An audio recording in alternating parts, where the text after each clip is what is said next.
बुध हुए नीच के। नवग्रहों में युवराज बुध अपनी राशि का परिवर्तन करने जा रहे हैं तथा 7 मार्च को गुरुदेव बृहस्पति की मीन राशि में प्रवेश करेंगे। मीन राशि बुध की नीच राशि है, जिसके कारण बुध का अपनी नीच राशि में प्रवेश होगा। तो जब कोई ग्रह अपनी नीच राशि में होता तो उसका प्रभाव, उसका बल, उसकी क्षमता में कमी आ जाती है, नकारात्मकता बढ़ जाती है। अब यहां पर बुध जो अत्यंत शीघ्रता अपना समस्त प्रभाव दे देते हैं, क्विक रिस्पॉन्स प्लैनेट है, जब ये नीच राशि में होंगे तथा वहां पर पहले से ही राहु का गोचर चल रहा है, जिसके कारण राहु और बुध की युति का प्रभाव आरंभ होगा, जड़ दोष बनेगा। तो ये निश्चित रूप से एक समस्या का समय है। जय श्री गणेश, नमस्कार। मैं आचार्य संजय द्विवेदी, मेरे समस्त प्रबुद्ध दर्शकों का मेरे चैनल पर हार्दिक स्वागत है।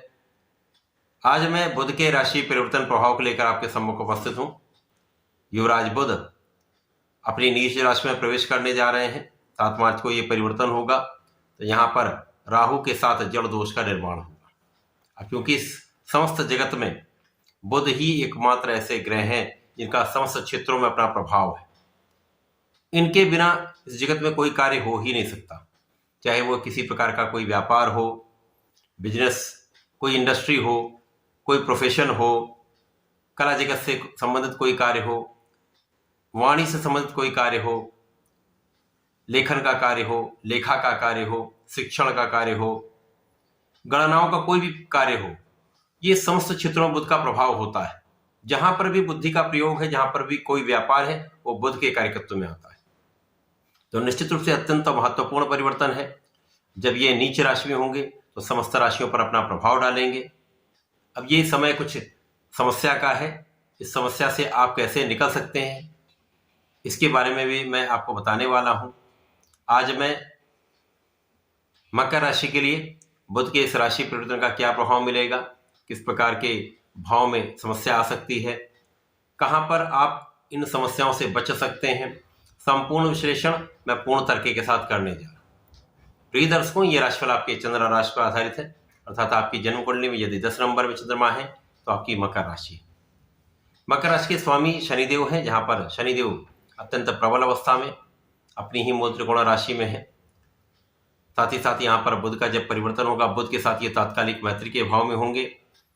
बुध और शनि आपस में अति मित्र के भाव में होते हैं, जिसके कारण बहुत कुछ स्थिति यहाँ पर संतुलन हो जाएगी, संतुलन की स्थिति बने। परंतु जो तात्कालिक समस्याएं आएंगी वो तो आनी ही, क्योंकि राहु और बुध का जड़ दोष बनेगा, ये बुद्धि को भ्रमित करने वाला होता है।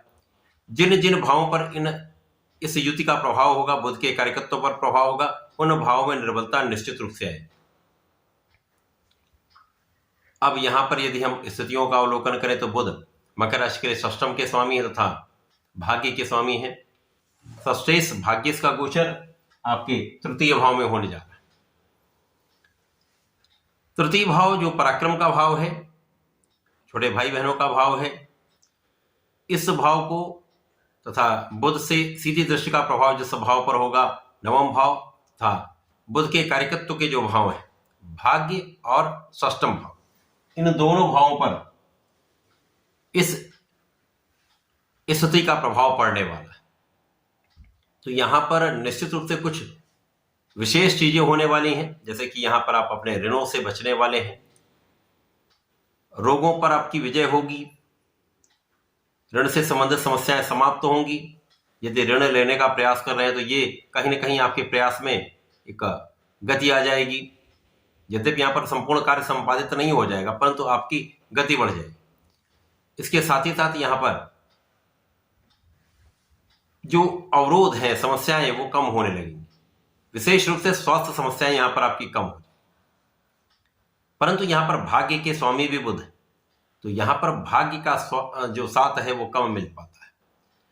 भाग्य की कमी हो सकती है, भाग्य का उतना लाभ आप नहीं ले पाते। यहाँ पर बुध के नीच के बुध का प्रभाव सीधे भाग्य भाव पर भी है, जिसके कारण जब जब आपको भाग्य का साथ चाहिए होगा वहां उतना साथ आपको नहीं मिलेगा। छोटे भाई बहनों के साथ कुछ क्लेश की स्थिति हो सकती है।